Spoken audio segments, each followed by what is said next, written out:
bakterijske, virusne, nekakve parazitarne. Ono što ćemo pričati danas nešto malo više o tome su virusne spolne bolesti. Infekcija HPV virusom je poprimila epidemijske razmjere, dok se infekcija herpes virusom povećala 5 puta u populaciji adolescenata. Iz ovoga. Humani papiloma virus, naš junak, zapravo antijunak ovog vašeg romana, danas predstavljenog. U prirodi znači postoji više od 100 tipova ovog virusa, većina ih nije opasna. Opasna za zdravlje, a više od 30 tipova su spolno prenosivi i pogađaju genitalnu i analnu regiju. Neki od njih su niskog rizika i uzrokuju bradavice na istoj regiji, međutim, onih koji se mi najviše bojimo, to su ovi koji su karakterizirani kao visokog rizika, uzrokuju prekancerozne promjene i posljedično karcinom, znači rak vrata maternice, rodnice i vanjskog spolovila. Kako se zarazimo HPV-om? Najučestaliji vid prinosa je skin to skin, dodir kože, znači ne mora baš biti punjeni seksualni kontakt. Kako znaš da imaš HPV? Pa ili ti se pojave genitalne bradavice, ili ti se ne pojavi ništa, pa onda skupiš hrabrosti, odeš kod ginekologa i onda ti on napravi nešto što se zove papa test, bris sa kapića maternice i onda u nalazu dođe da imaš taj virus koji onda možemo mi i odrediti kojeg je on stupnja rizika. Inače, nekakve sad specifične simptome taj HPV virus ne uzrokuje. Kako se zaštititi od HPV-a? Odgovornim spolnim ponašanjem. Jedan intimni partner, više seksualnih partnera, veća je vjerojatnost HPV infekcije, uporaba kondoma i ono nešto što je isto zgodno i zanimljivo, što je otkriveno cijepivo za HPV virus, kojim bi se cijepile djevojčice u vašoj dobi, damo negdje 12, 13, 14 godina, prije stupanja u spolne odnose.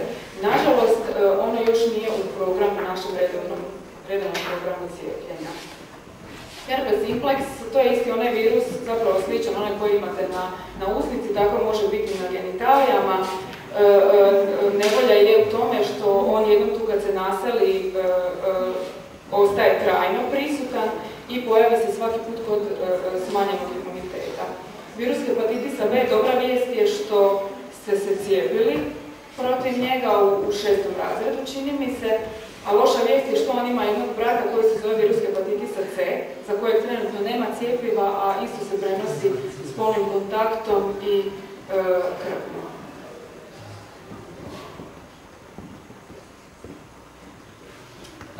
HIV, virus AIDS-a, virus humane imunodeficijencije. Dobra vijest je što još nije onako nešto rasprostranjeno ovim našim područjima. Loša vijest je što vam uništava imunitet tako da na kraju balade umrete od obične prehlade. I nema cijepiva za sada. Još jedan parazit, Trichomonas vaginalis, kojeg sam stavila ovdje kao isto tako spolno prenosiva bolest, međutim moguće se i zaraziti nespolnim putem, uporabom ručnika na bazenu i tako.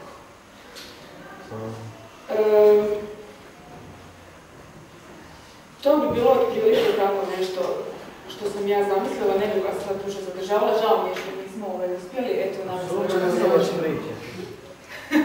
ja sam mislila ćete vi sad pričati. Ne, što je ovo?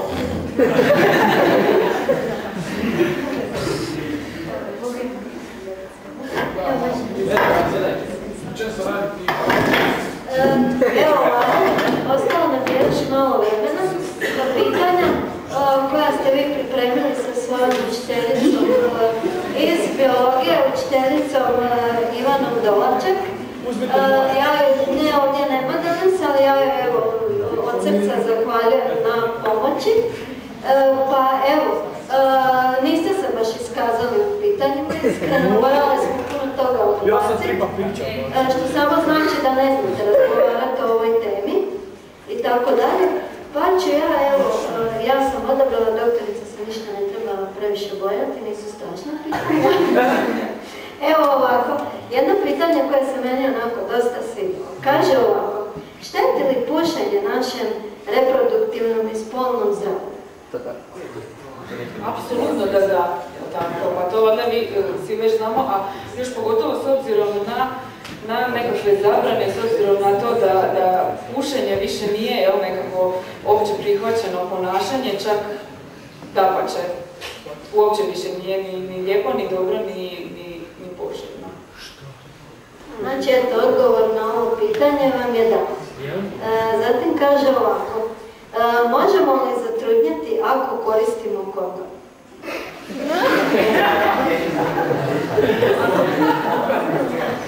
Ako ga pravilno koristimo, je njegova sigurnost nekih 98%, uvijek postoji ta nekakvih 2% kojima... Tako da je teoretski odgovor da, možemo ako ga nepravilno koristimo. Dobro. Mislim da ste ovo već govorili, ali evo, kako žene obolijevaju od raka maternice? Eto, dokazano je da je uzrok karcinoma vrata maternice HPV virus, humani papiloma virus, koji se prenosi spolnim putem. Na taj način možemo oboljeti od osobe koje nisu spolno aktivni, ne oboljevaju od karcinoma vrata maternice. Da. I evo, možda bi još pitao samo, je li taj karcinom vrata maternice izlječiv? Postoji nešto što se zove PAPA testa. To je jedan screening, znači kojem se podvrgavaju sve spolno aktivne žene, koji se radi jednom godišnje u sklopu redovnog ginekološkog pregleda. Uzima se obrisak sa vrata maternice i kojima onda detektiramo nekakve abnormalne stanice, uključujući onda i karcinom cerviksa, karcinom grlića maternice. Sada, ovisi sve u kojem je stadiju, u kojem je, kada je otkriven i može se liječiti. U većini slučajeva se može liječiti. I evo još imamo ovdje jedno posljednje pitanje. Koliko puta godišnje žena treba otići ginekologu? Odgovor je jedan puta na redovni ginekološki pregled. Koliko nema nikakvih problema. A šta si ti mislio koliko? Šta si mislio? Koliko si puta već rekao šta? Pa ne znam.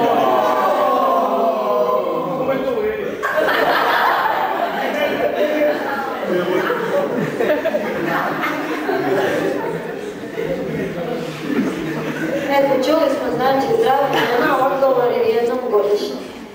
Evo, to bi bilo sve što se pitanja. Nema više pitanja. Može, evo, Tiko, vaš učitelj iz povijesti ima pitanja. Ja sam bio na promociji knjige u Osijeku i bio sam sa Julijanom i znamo o čemu se radi. Trebalo je malo ispričati o čemu knjiga govori. Ona je počela pisati neku inicijativu te liječnice. Malo je ispričati to. Koje ženske ima? O čemu se radi? Ako ste me slušali, to sam i rekla, da je to suradnja između liječnice i književnice, da je do cijele knjige zapravo došlo na inicijativu liječnice koja je predložila poznatoj književnici Ulavi Matanović da napiše priču na tu temu. Ona je prvo nekoliko puta odbila jer inače nema običaj pisati za mlade, nego piše za odrasle. I onda, kako sam već rekla, ona je, kako je Uljana ima kći, pomislila je da bi ta tema za nekoliko godina mogla zanimati, pa je ipak pristala na tu suradnju i evo napisala ovu knjigu nagrađenu. O čemu se radi? Otprilike to sam isto govorila, o problemima mladih, o HPV infekciji, ali odmah možda da kažem da ovdje ne obolijevaju mladi, već majka glavna junakinja, da ne pomislite. Eto i... Znači ja ne mogu. Što još? Sadržaj ćete saznati kad knjigu pročitate. Evo, može još i da kažem, doktorica je također pročitala, pa možda da kažem, preporučujete li da pročitaju knjigu i ako da, zašto? Naravno da preporučujem, ja sam pročitala knjigu, knjiga je odlična, lijepo je napisana, zanimljiva, zabavna, evo mislim onako kad se uzme u ruke ne ispušta se, ja sam ju pročitala za jedno poslijepodne, eto preporučam svima, mislim da je baš za vaš uzrast, da baš prati probleme odrastanja, adolescencije, sukobe među generacijama i tako. Eto, hvala. I možda još onda vi kolega, ako ste bili na promociji, možda da još nešto kažete. Kako je bilo?